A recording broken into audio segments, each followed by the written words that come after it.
Dajahao, Sawadee Krap. Today I'm on the Chiang Mai University campus. This is the Lifelong Education Center, and that's our Starbucks cafe, which I rarely go to. Just stop by a couple times. I'll walk through the campus.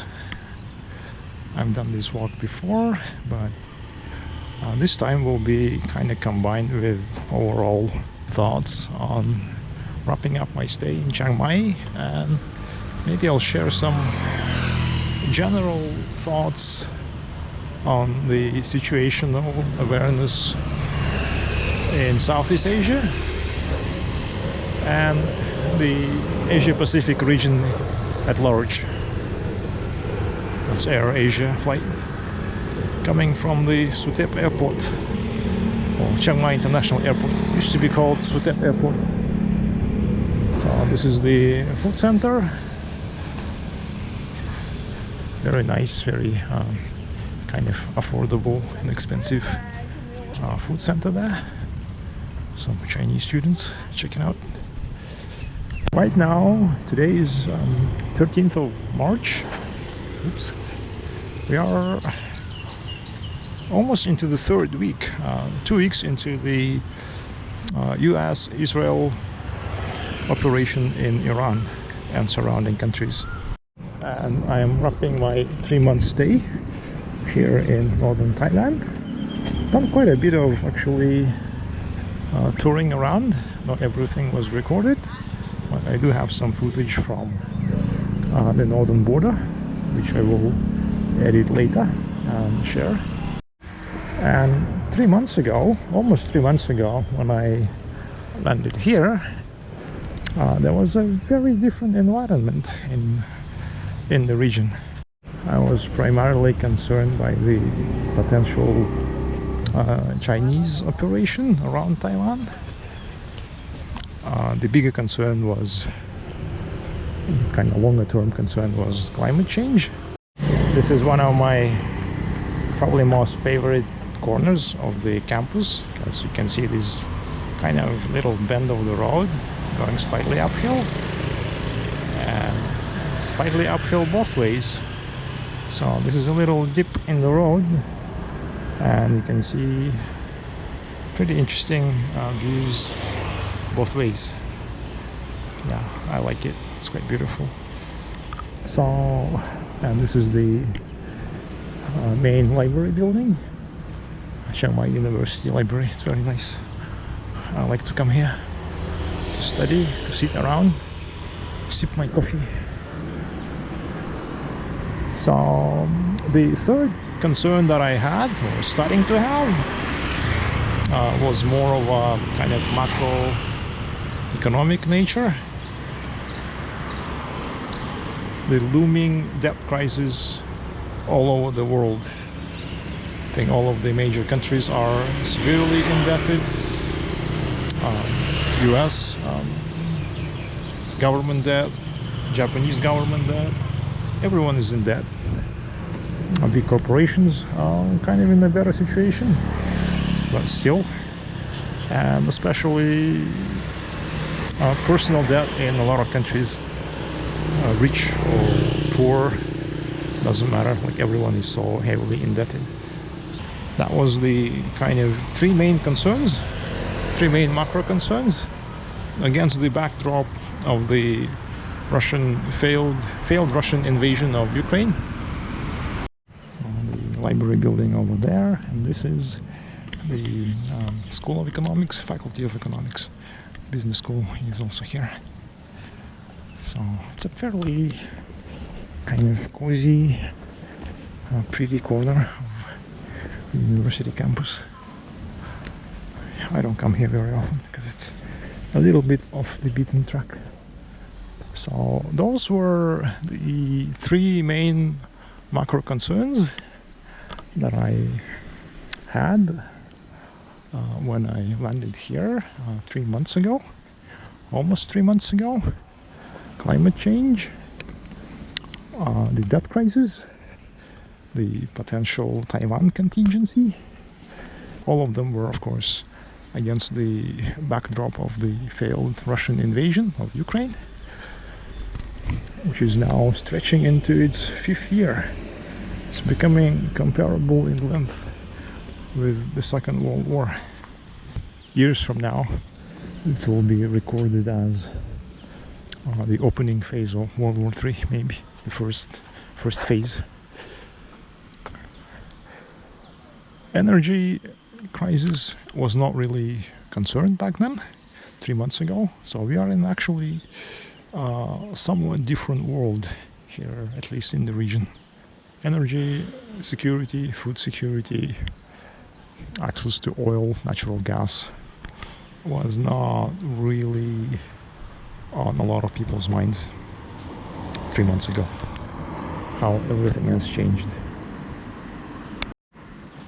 It was only a few days after the initial strikes that Thailand decided to curb some fuel exports to neighboring countries, and even foreign cars with foreign license plates are no longer allowed to refuel at the Thai gas stations in the border towns. At least that's what I hear from friends across the border. What a lot of Thais are trying to do now, they kind of refuel every day and stock up on fuel, even though that's not the safest or wisest thing to do, but people have no choice. Yeah, people are trying to stock up. In Taiwan, the government has stepped in to curb gas price hikes.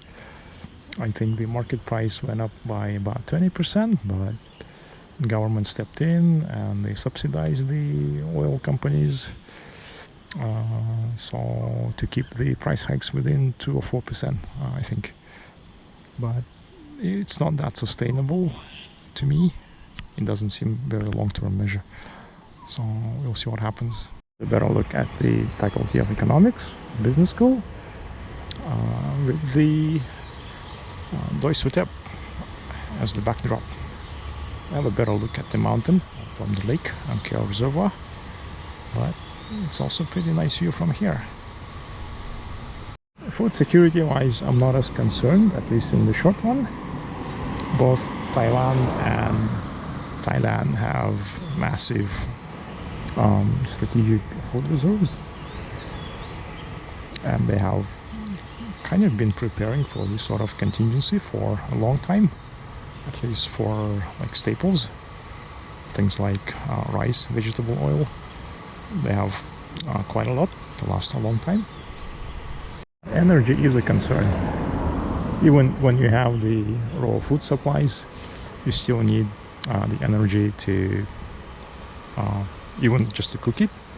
But more importantly, fuel price hikes will translate into general inflation across the board, because pretty much everything, all goods and services, they include some kind of a food, fuel, some kind of a fuel or energy component. So if gasoline goes up, trucking services go up, and food prices will also go up. So a lot of people, especially the poorer ones, will feel the pinch. This historic building, Department of Women's Studies, it does seem to be in need of some repairs. Yeah. Times like this, I'm really happy that I don't own a vehicle. Gasoline, diesel fuel, even the tires would go up in price quite a lot. By the way, both Thailand and Taiwan have massive chemical industries which will suffer from the war in the Gulf. And I'm guessing a lot of Thais, they congratulate themselves on not having a car but riding a motorcycle, because motorcycle fuel consumption is quite minuscule. Yeah, you can handle. I'm gonna feel the pinch, but it's not as tragic. This is the smaller part of the reservoir, Angkeaw, by the Faculty of Law.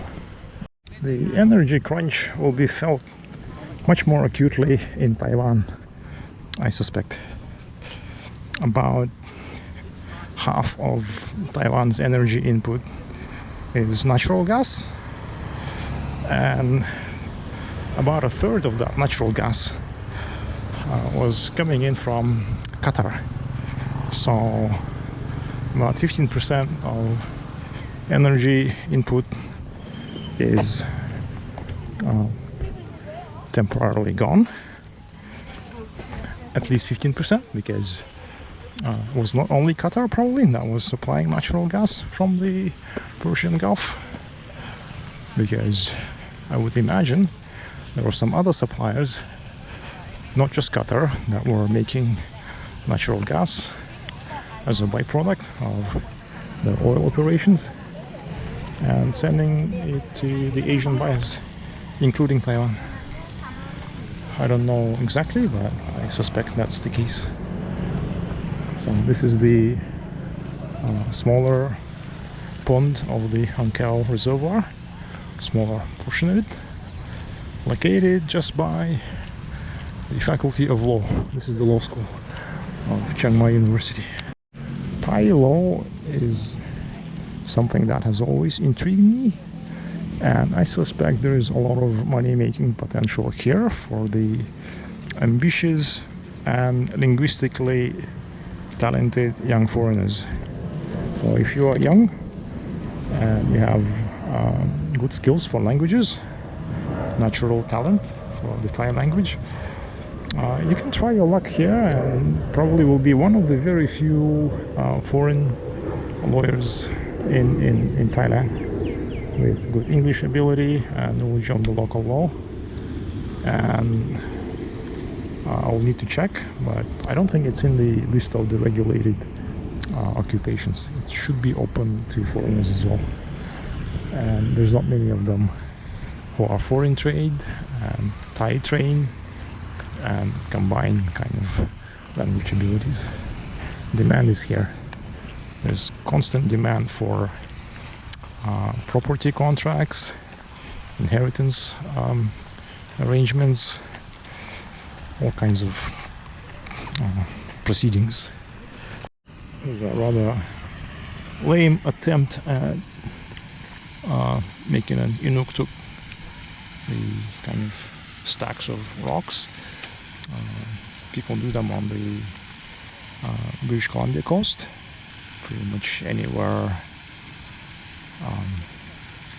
there's rocks, people will stack them up as milestone or as a sign. The most elaborate ones are, I think, on the Pacific Northwest and British Columbia.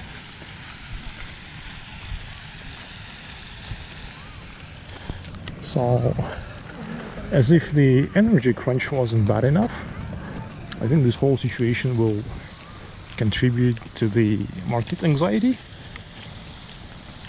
I already mentioned the looming debt crisis, especially around the US government debt.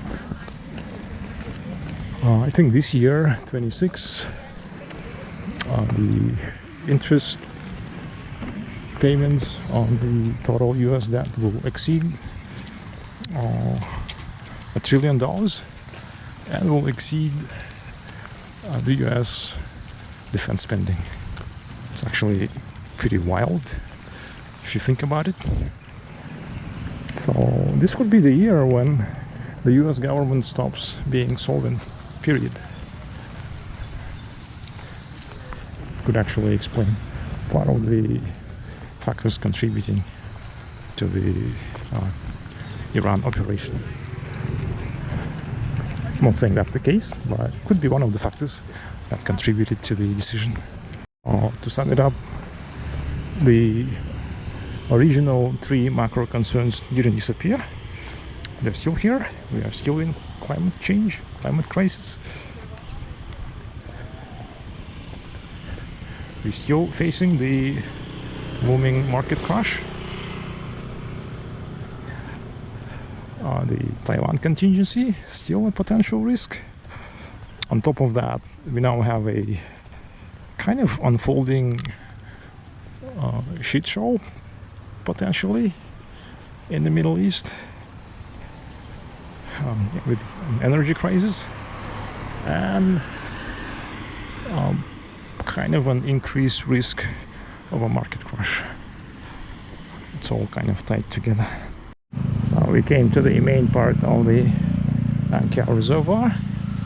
This is the central magnet, the anchor of the Chiang Mai University campus, also acting as a makeshift city park.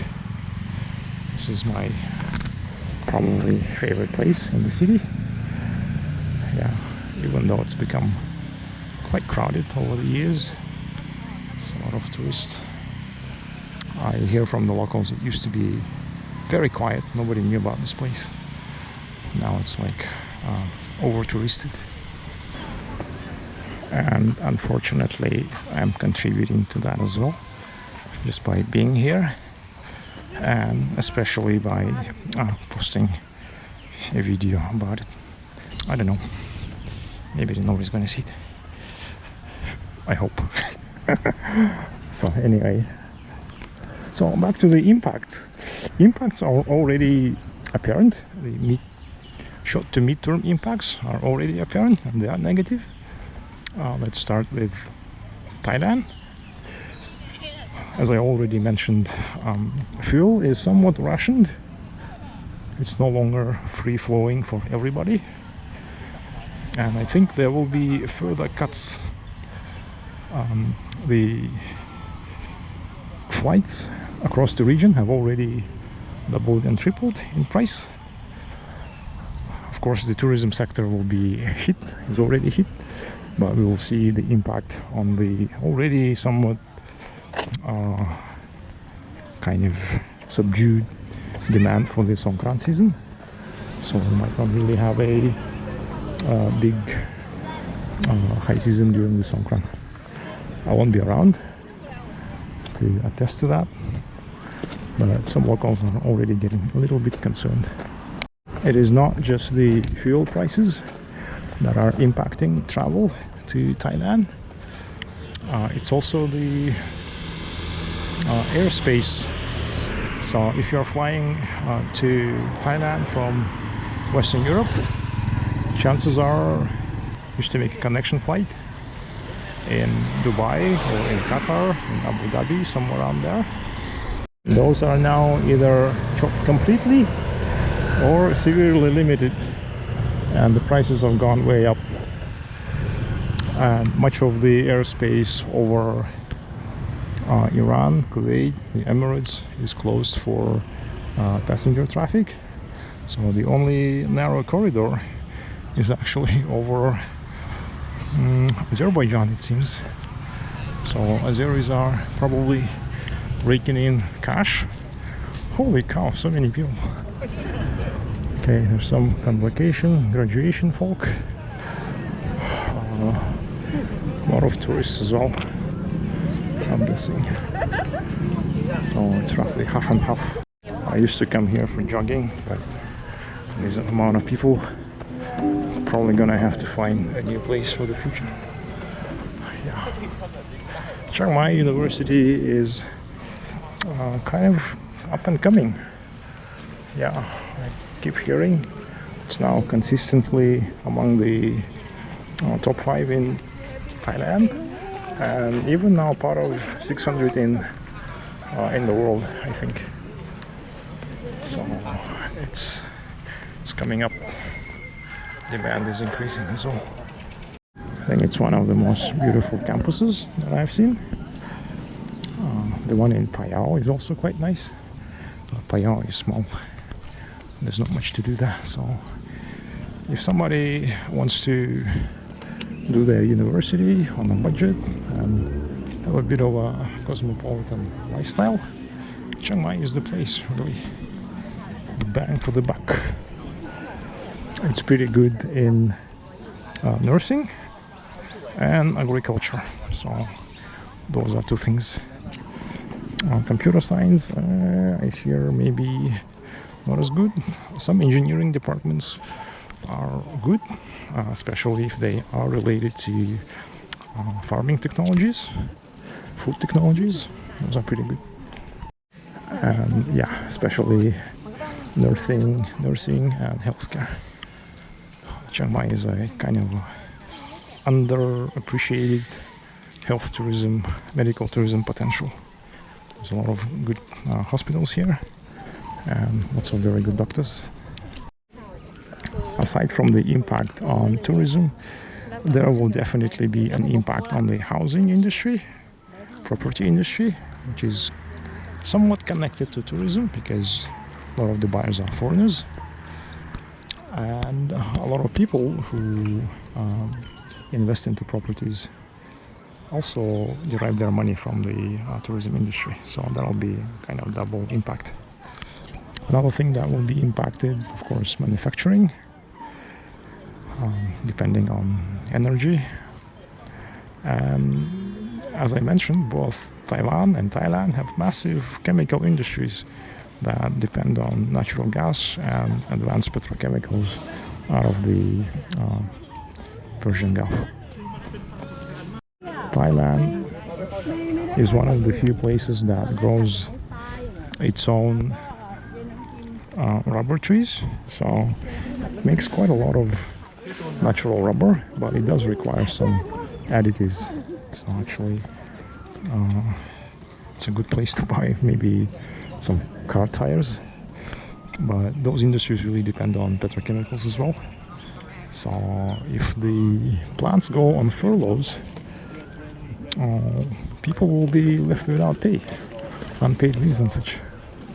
The neighboring countries will suffer as well, especially I think Myanmar will be impacted because they do depend to a great deal in the border towns on gasoline and diesel fuel from Thailand. And since their currencies are already quite weak, they might actually experience potentially a currency collapse. I noticed that the Myanmar kyat has been falling against Thai baht at least since September. The region has seen this sort of scares and sudden market moves when it comes to food supplies. Previously, there was the famous rice crisis, I think in the late 90s or early 2000s. And there was also palm oil and chicken crisis a few years ago. Yeah, so we are no strangers to this territory. Usually what happens is some kind of knee-jerk reactions, export bans and stuff, and then situation normalizes over the next couple of months. But a prolonged energy crisis is something we haven't seen since 1973, 79 probably, the Islamic Revolution in Iran. Yeah, and the previous preceding oil embargo in 73. Yeah. So that's the shift in the regional environment here, and I'll be heading back to Taipei in a few days in a slightly different world. A few more things to worry about, I guess, but we'll worry about when we get there. For now, let's just enjoy what's left to enjoy here in Chiang Mai. That's the top of Bodhisattva. That's the temple over there. You can see the temple kind of edifices, stupas. And